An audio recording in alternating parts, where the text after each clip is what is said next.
So in this section, I want to finish with, we talked about STP, we talked about segmentation, we talked about targeting, and now I want to talk about positioning.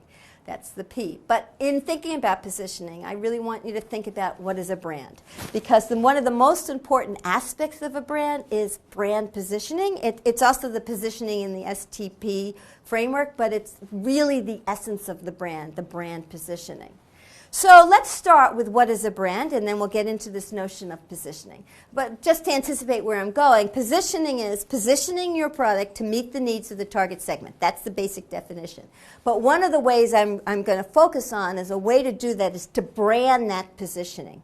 And so I really want to get to this notion of what is a brand. Formally, a brand is just a trademark. If you have a brand, you want to legally protect your brand and trademark it. And that's, if you talk to lawyers about a brand, they'll talk about it as a trademark. But we as marketers know that a brand is way more than just the trademark. People have, in the past, talked about brand as a relationship or a contract, a promise of the company of certain specific benefits to the customer. So some kind of brand relationship or branded relationship. And so it's much more than just a trademark. It's a promise. It's consistency. It's benefits. It's what you come to expect from a brand. And that's been the traditional definition of what a brand is. In today's world, a brand is a little bit bigger than that. Because we mentioned before, this is a connected community, and customers are talking to other customers. Really, what a brand is, and the real definition of a brand, is whatever the customer thinks it is. That's what the brand is. What sits in your customer's head, regardless of what you try to put there, is what your brand actually is. So if you have a very strong branded message, and something like Disney, which is a very strong brand name and a very clear positioning, then hopefully what Disney thinks their brand is what the customers think it is. But if your message is not so clear, and you want your brand to mean something, but what the customers think is something different, guess who wins? It's the customers. That's what your brand is, what sits in the customer's head. And so a lot of what marketing is and understanding about brands is to do market research to understand how customers do think about your brand. Now, when we're talking about the notion of positioning, and so a positioning statement is a definition or a positioning statement for a particular brand. I have here two examples of positioning statements for two brands of personal computers. These are a little bit old. It's when Apple and IBM were really focusing on personal computers. But I want to use these examples because they're very clear, crisp positioning statements, and I think we can learn a lot by understanding these positioning statements. So let's look first at Apple Computer's positioning statement. And if we read that, it says, Apple Computer offers the best personal computing experience to students, educators, creative professionals, and consumers around the world through its innovative hardware, software, and internet offerings. That's one positioning statement. Compare that to IBM, which was very, very different at the time. IBM is for businesses who need computers.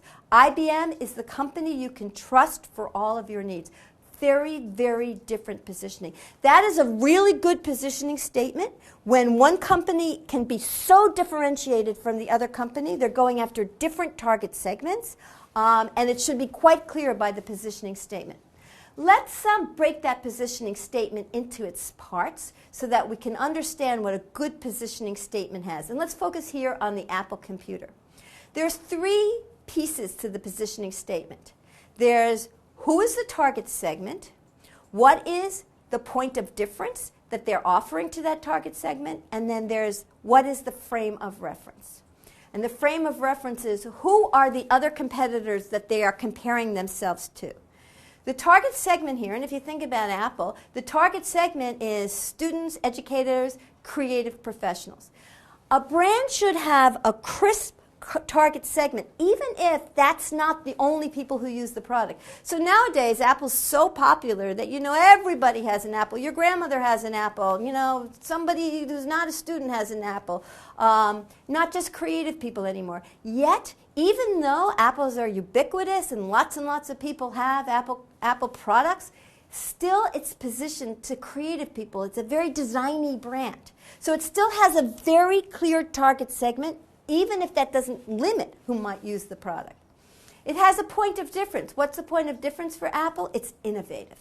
Apple offers state-of-the-art products. We look for design and innovation from Apple, so that's its point of difference. And in this case, what's the frame of reference? In this particular positioning statement, it's other personal computers, personal computing experience. So you have these three pieces to a strong positioning statement: the target segment, the point of difference, and the frame of reference. And positioning is defining the value proposition in these three terms: the target market, the point of difference, and the point of parity. Now, you can play around with this.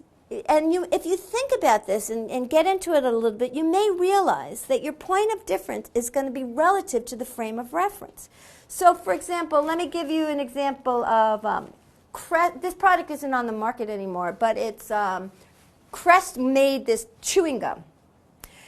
If the Crest chewing gum was referred to, the frame of reference was other toothpaste products, then Crest chewing gum's point of difference is it's a toothpaste product that's in gum form.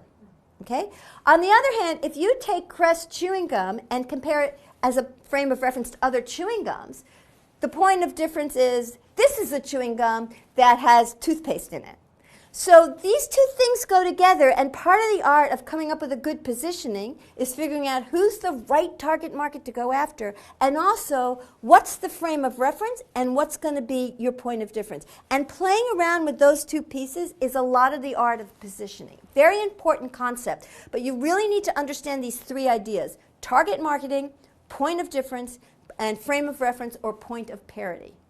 And what you're going to do is, once you decide on your positioning statement, you use all of the elements of the marketing mix that we've already talked about: product, price, promotion, and place, to position your product to meet the needs of the target segment. And positioning should be clear and simple and focus on a few key benefits. Sometimes people talk about this as a unique selling proposition. The position must be defensible, so you want to take a positioning that you own and that other people can't copy very easily. And the really important thing is you cannot be everything to everyone. If you do that, you have no position. You must make choices. You must focus. You must choose a target segment. You must choose a point of difference. You must choose a frame of reference to have a clear positioning. Because if you try to be everything, you're going to end up being lukewarm tea, and that is not a good brand positioning. Positioning, once you have the good brand positioning, that should determine what products you develop. And positioning is a strategic idea.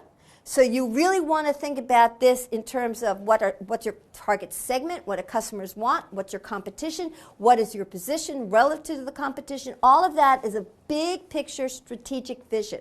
That is distinct from messaging. Messaging is tactical. Once you have your brand positioning, you can decide things like what color should the brand be, or what should the symbol be, or what should the logo be. And we're going to talk about those in the third section of my part here. But that's very much tactical and messaging. Positioning at the level I'm talking about it right here, this is very much a strategic idea. And a very important piece of this is this point of parity or frame of reference. These are, so I want to spend a little bit more time thinking about this just so that you understand. It's a part of the positioning statement, but it's associations that are not unique to the brand. They are these frame of reference. They are associations that are shared with other brands. And you want to think about these points of parity as things that are necessary for the category. So something a brand must have to be considered in this frame of reference. So for example, if your frame of reference is a grocery store, then people think in order to be a grocery store, it has to have produce or it has to have fresh product. That's what a grocery store is. And if it doesn't have that, it's not a grocery store.